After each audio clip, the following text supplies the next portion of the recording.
What's good, YouTube? Back with another video. We're here to see how much power a Gen 2 Coyote can actually make without a tune. Today we will be upgrading to a BBK 90mm throttle body compared to the 80mm stock from Ford.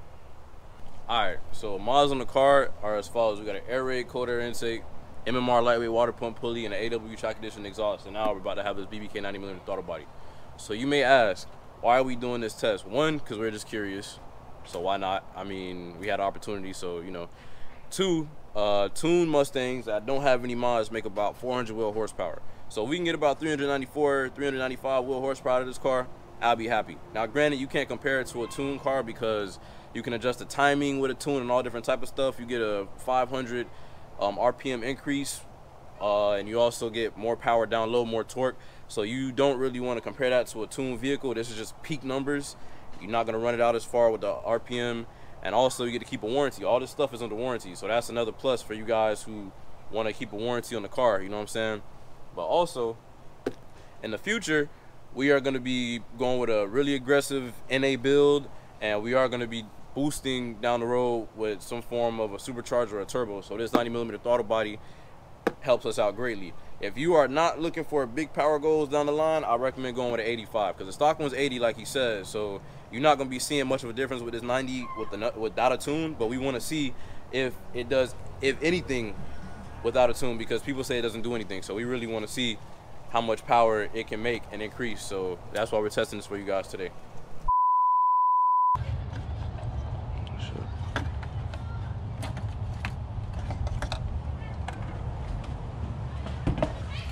All right, now we got down to the throttle body, so let's get it off.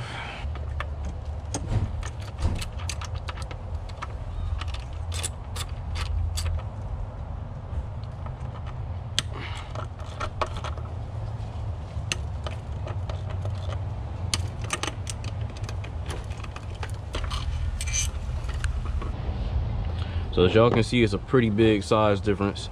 This is an 80, like I said. This one's a 90. I fit my whole fist in here actually, and this is the biggest throttle body in the market that you can fit on a manifold that isn't a Cobra Jet or that isn't custom. So anything else would have to be, like I said, on a Cobra Jet. Like they have a twin 67 for the Cobra Jet, I think, and make a big mono blade for it. But other than that, to fit on like a first gen, second gen, third gen intake manifold, Boss 302, anything like that, GT350, this is the biggest one on the market that you can get to fit. Okay, as you guys can see, we have the throttle body back in. Before you actually can get on it, you will have to start a break-in process. For this break-in process, you will have to turn the car on and let it run for about 5 minutes. Then after that, you will have to turn the AC on and let it run for about 1 to 2 minutes. And then after you do that, you can actually go ahead and drive it, but you can't actually get on it yet. You will have to run it or drive it for about 10 miles. Which then we will drive it and see if it actually made a difference to us, and then we will take it to the dyno and let you guys know the numbers.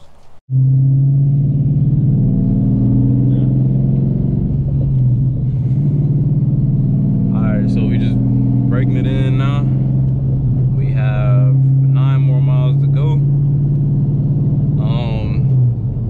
It ain't running too bad. It's like, it's still relearning a little bit, so it's feeling a little funny at some points, but it's pretty cool. So for those of you who are watching this video for a reference to see how much a Gen 2 can make without a tune, keep in mind this is a manual car, so it's gonna make a little more power than an auto would. Due to it being a manual, it loses less power through the transmission. Like I said, go check out the last dyno video we did. We explained all that. Okay, so for those of you who don't know, all the recent engines that Ford's put out between 2011 to 2021, you can swap parts back and forth. So the differences between the Gen 1 and the Gen 2 is the intake manifold, a couple other things, but mainly the main benefit with a Gen 2 is going to be that you have a forged rods and a forged crank. Gen 1 doesn't have that. That's why they can't support as much horsepower. And like I said, the intake manifold is a little different. The Boss 302 engine, which is the Roadrunner, came with that forged assembly, and they put that in the Gen 2 after putting that in the Boss 302. So the differences with Gen 2 and Gen 3, the Gen 3 has 16 injectors versus the Gen 1 and 2, which have only 8, which is 1 per cylinder. They bumped the compression up from 11 to 1 to 12 to 1, so you get a little more power from that. But it's not as boost friendly because if you didn't know, compression and boost don't work together. So the more compression you have, the less boost friendly the motor is. So just keep that in mind. Also, with the Gen 3, it's a true 5.0 because a lot of people didn't actually know. These engines are like 4.951 liters or something like that. They're not true 5.0s. You gotta bore them over, which is what they did with the Gen 3 engines. They bored them over a little bit, so they have a little bigger piston, but the compression's actually bumped up as well. And it has a different intake manifold with the injector. So on a Gen 3 motor, you can actually run E85 with just a tune. On this, you need injectors and a tune, so just keep that in mind. But so for you Gen 3 guys, this is really not gonna apply to you because you have more compression and etc. For you Gen 1 and Gen 2 guys, this is a pretty relative test. You Gen 1 guys, like I said, make a little bit less because of your intake manifold, but just keep that in mind. All right, so we've actually reached 10 miles now, a little bit over it, but I'm gonna get off and spin around, go back the other way, and we'll see if we feel any difference.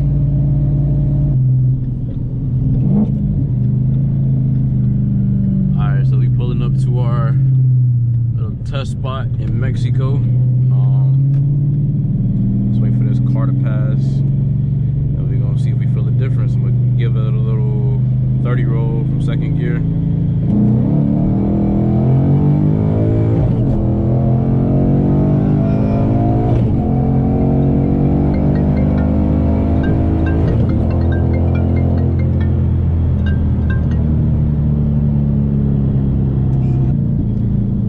It spun a little bit, so that's why I wasn't able to feel it off the punch, but I feel like it's not going to utilize the size of it until we tune it. Yeah. But we'll see. I'm going to give it another 30 roll. So,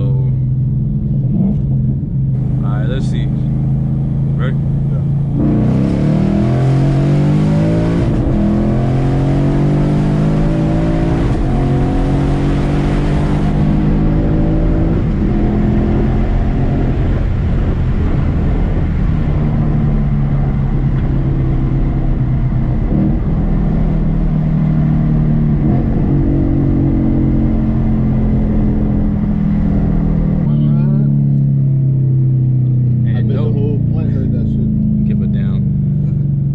Mexican plant, you know what I'm saying? But you know, they don't really be speaking English out here like that in Mexico. But we just got back from Mexico. It's dusty as hell over here. Be real, I don't really feel much of a difference down low. Mirror range feels a little bit stronger, I think, just a little bit. But I just wanted to see if I would be able to feel a difference at all, if any. You feel any difference? I feel like it kept pulling every single time it reached above them. Yeah, I feel like top end, it definitely pulled a little bit harder. Yeah. I think so. I think so Off too. the line's kind of the same. Kind of about the same, yeah. But once it got to that top end, I feel like it was pulling a lot more. I don't know if you felt it, because I mean, yeah, you drive it every day, so it's probably a little harder to tell the difference. Yeah, but damn.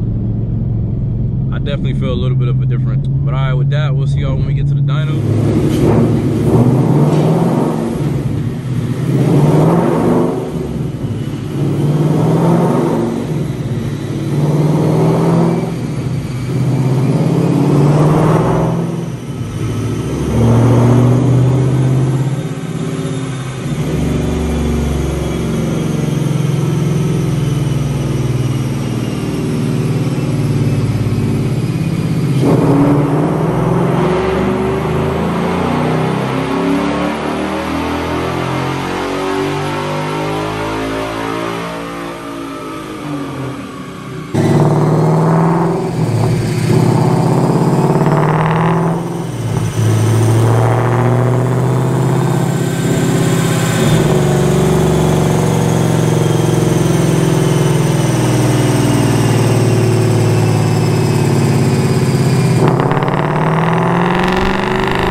For those of you who said throttle bars don't really do shit,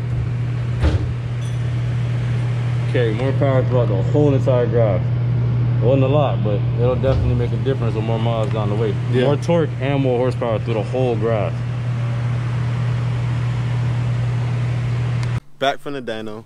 A big thank you to Eric over here at Watery Works. He got us right on the dyno. So, all right, man. So y'all see how much the Gen 2 Coyote can actually make, which is around 390 to the wheels, just with these simple bolt-ons, bruh. Y'all really got to get with the program, bruh. So as y'all can see, man, like he said, it made 390 to the wheels, and that's only with a throttle body. So it made about 386, 387 horsepower last time. Now it made about 389, 390, right? So what does that mean? 3 horsepower gain. Now y'all saw the dyno graph. It made power throughout the entire curve, you know what I'm saying?